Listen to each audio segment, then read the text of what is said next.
अगर वो इस्तीफा उन्होंने किसी राजनीतिक दबाव में दिया है तो बिल्कुल काम्या मिश्रा मत झुकना, पूरा बिहार तुम्हारे साथ खड़ा है। वो बनी है दबंगई के लिए, वो बनी है लेडी सिंघम के लिए, वो बनी है अपराधियों पर नकेल कसने के लिए, वो बनी है भूमाफियाओं पर नकेल कसने के लिए। मतलब आईपीएस जैसे बड़े पद पे जाके इस्तीफा देना, जब उनसे कारण पूछा जा रहा तो ये बता रही है कि हमारे पिताजी बिजनेस करते हैं और पिताजी का साथ देने के लिए हम आईपीएस का जो है पद को इस्तीफा दे रहे हैं। आपको क्या लगता है? बिहार के जाने माने आईपीएस काम्या मिश्रा इस समय पूरे देश में चर्चा के विषय में बनी हुई है। वो चर्चा में तब आती है जब महज 5 साल नौकरी करने के बाद ही इस्तीफा देती है। अगर आईपीएस काम्या मिश्रा के बारे में हम बात करें तो 2019 में पहली प्रयास में ही यूपीएससी क्रैक करके आईपीएस बनती है। इसके बाद वो लगातार बिहार के दरभंगा जिले में 5 साल तक नौकरी करती है।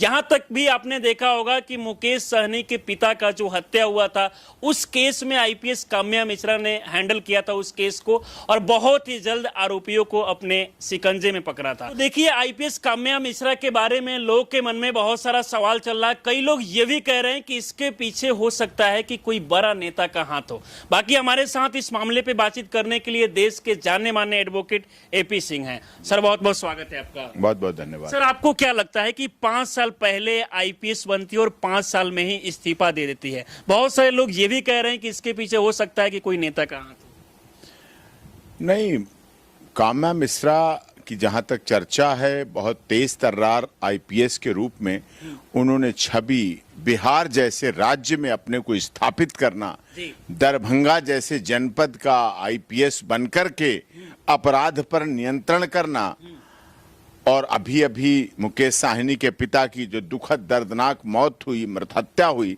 और उसमें भी बहुत सजीवता के साथ, बहुत त्वरित गतिशीलता के साथ उन्होंने अपने काम को अंजाम दिया, काबिले तारीफ है। ऐसे ही आईपीएस ऑफिसर की ये देश वर्तमान में मोदी जी के सरकार में केंद्र में होते हुए ऐसे ही अफसरों को सम्मानित करने की बात करता है।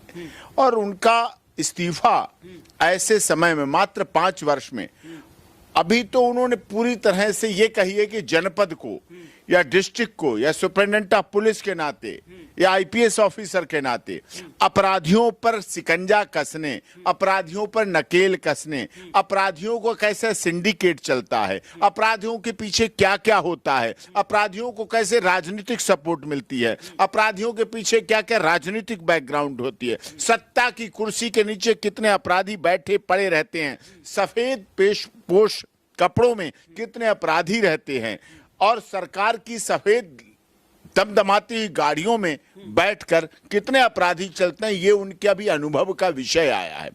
क्योंकि मनुष्य कभी पूर्ण नहीं होता है, मनुष्य जीवन भर सीखता रहता है, और यही एजुकेशन का अर्थ है, एडुकेटम, यानी कि जन्म से लेकर मृत्यु तक चलने वाली प्रक्रिया का नाम शिक्षा है। और उस शिक्षा से निकलकर फर्स्ट अटेम्प्ट में क्रैक करना, इसका मतलब उनमें बौद्धिक क्षमता थी, उनमें प्रेजेंस ऑफ माइंड थी, इसका मतलब उनमें पॉलिटिकल क्षमताएं थी, जो व्यवहारिक नॉलेज हैं वो थी, जो चीजों से तृप्त थी, और पारिवारिक पृष्ठभूमि वाली भी है।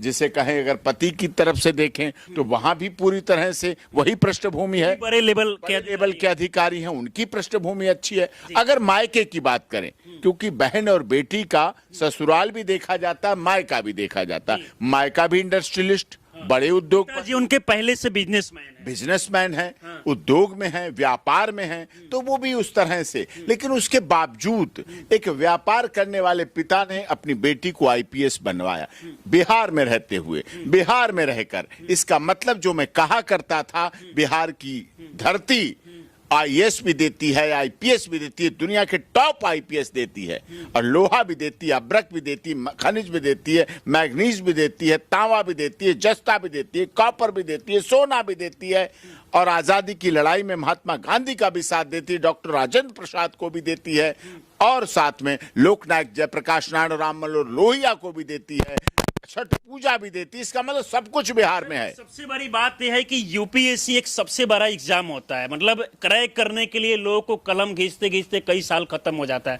फिर भी यूपीएससी का तैयारी कोई करता है, बहुत बड़ा सपना होता है कि इतने साल तैयारी करने के बाद हम यूपीएससी क्रैक करके आईपीएस बनेंगे। इसके बाद भी मतलब आईपीएस जैसे बड़े पद पे जाके इस्तीफा देना, जब उनसे कारण पूछा जा रहा तो ये बता रही है कि हमारे पिताजी बिजनेस करते हैं और पिताजी का साथ देने के लिए हम आईपीएस का जो है पद को इस्तीफा दे रहे हैं। आपको क्या लगता है कि मतलब इतना बड़ा? देखिए, विवाह के बाद बेटी बहन हमारी ससुराल के पक्ष की हो जाती है। पिता भी उतना हेल्प नहीं लेना चाहता और पिता को इतनी हेल्प देने की भी जरूरत नहीं, परिवार के अन्य सदस्य भी होते हैं, कारण रहा होगा। लेकिन मैं ये बात कहना चाहता हूं, ऐसे दबंग पुलिस ऑफिसर को, आईपीएस ऑफिसर को, अगर वो इस्तीफा उन्होंने किसी राजनीतिक दबाव में दिया है तो बिल्कुल मत झुकना काम्या मिश्रा, बिल्कुल मत झुकना काम्या मिश्रा, तुम, पूरा देश तुम्हारे साथ खड़ा है। अगर उन्होंने किसी और दबाव में दिया है, बिल्कुल काम्या मिश्रा मत झुकना, पूरा बिहार तुम्हारे साथ खड़ा है। अगर किसी और पारिवारिक कारण से इस्तीफा दिया है तो मैं परिवार से भी हाथ जोड़कर प्रार्थना करता हूं, ऐसे ऑफिसर बहुत कम मिलते हैं, बहुत कम आते हैं, लेकिन ऐसे ऑफिसर आए हैं देश में बदलाव लाने के लिए, बिहार में सुधार करने के लिए, और जिस तरह से बिहार कैडर से निकल कर आए हैं, ऐसे ऑफिसर को देश की जरूरत है, देश का नाम बढ़ाने के लिए जरूरत है। बेटी बचाओ बेटी पढ़ाओ, इसी दिन के लिए कहा गया है कि काम्या मिश्रा जैसी आईपीएस ऑफिसर बेटियां हमारे देश को चलाने का होने के बाद जो बेटियां होती है वो ससुराल में रहती है, लेकिन वो बता रही है कि पिताजी के साथ बिजनेस में काम देना, ये हो सकता है कि एक बहाना हो पद छोड़ने का। लेकिन आपको लगता है कि किसी बड़े बड़े नेता मंत्री के द्वारा जो है इन पे कोई दबाव बनाया जा रहा है? नहीं, मैं समझता हूं आईपीएस को दबाव में नहीं आना चाहिए और ऐसे नेताओं को दबाव नहीं देना चाहिए। मैं तो उनके लिए भी कहता हूं, आपका क्षणिक दबाव है, आपका बहुत कम समय के लिए दबाव है, लेकिन कहीं आपके दबाव में, कहीं आपके किसी एक केस में,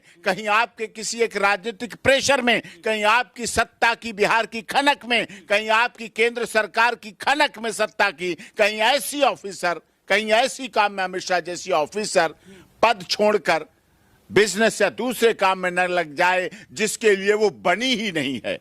वो बनी है दबंगई के लिए, वो बनी है लेडी सिंघम के लिए, वो बनी है अपराधियों पर नकेल कसने के लिए, वो बनी है भूमाफियाओं पर नकेल कसने के लिए, वो बनी है तस्करों पर नकेल कसने के लिए, वो बनी है नारकोटिक्स का धंधा करने वालों के खिलाफ, वो बनी है भूमाफियाओं को अंत करने के लिए, वो बनी है जितने तस्करी करते हैं असलाह की, आर्म्ड की, इसकी रोक लगाने के लिए, जिससे कि हमारे देश की युवा पीढ़ी, नई युवा पीढ़ी, उभरता बिहार, बढ़ता बिहार, बदलता बिहार, विकसित भारत, विकासशील से आगे बढ़ता हुआ भारत आगे तरक्की कर सके, उन्हें इसके लिए काम करना चाहिए। देखिए, अगर हम आईपीएस काम्या मिश्रा के बारे में बात करें तो जब वो पहली प्रयास में यूपीएससी क्रैक करके आईपीएस बनी थी तो उस समय भी पूरे देश में जो है चर्चा की विषय बन गए थे, क्योंकि भले ही वो रहने वाली उड़ीसा की है, लेकिन बिहार में वो काफी ज्यादा मशहूर है लेडी सिंघम के नाम से, क्योंकि बिहार में जहां भी कहीं उनके क्षेत्र में मामला होता है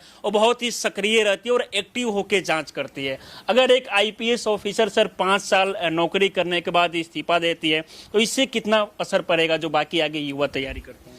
नहीं, युवाओं पर तो असर पड़ेगा, लेकिन मैं उनसे भी प्रार्थना करता हूं, हम्बल रिक्वेस्ट करता हूं, बीइंग ए छोटी बहन के नाते, काम्या मिश्रा से अपनी एक छोटी बहन के नाते ये रिक्वेस्ट करता हूं कि उन्हें अपना निर्णय बदलना चाहिए, इस्तीफा वापस लेना चाहिए और सिस्टम को भी, पुलिस के आला अधिकारियों को भी उनका इस्तीफा स्वीकार अभी तक सर स्वीकार नहीं किया गया, बात करना चाहिए, उन्हें मिलना चाहिए, उनकी काउंसलिंग करना चाहिए। अगर उनके अंदर कोई दर्द है उसे तुरंत दर्द को दूर किया जाए, अगर कोई मन में है तो उसको मन की बात को लिया जाए, बाहर लिया जाए। अगर हमारे ऐसे आईपीएस ऑफिसर इस्तीफा देंगे सिर्फ व्यापार के लिए तो ये देश फिर कैसे सुधरेगा, कैसे बदलेगा, कैसे सोने की चिड़िया जगत गुरु बनेगा? हमें तो आगे उठाना है, लोगों को आगे बढ़ाना है, हमें अपनी बेटी और बहन को आगे बढ़ाना है। जब हमारी बेटी बहन अधिकारी बन करके अपराधियों पर लगाम कसती है, अपराधी का आधा हौसला वहीं खत्म हो जाता है, क्योंकि महिला होती है,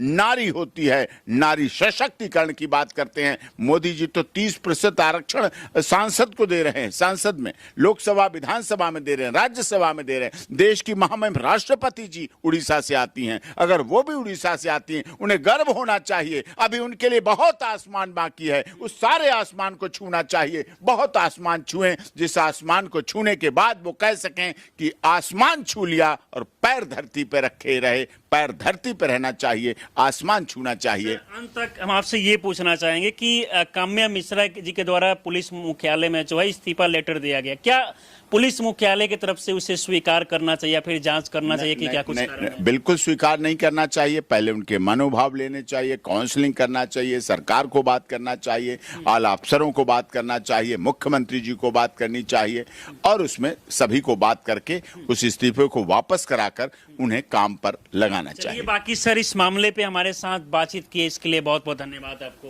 बहुत बहुत धन्यवाद।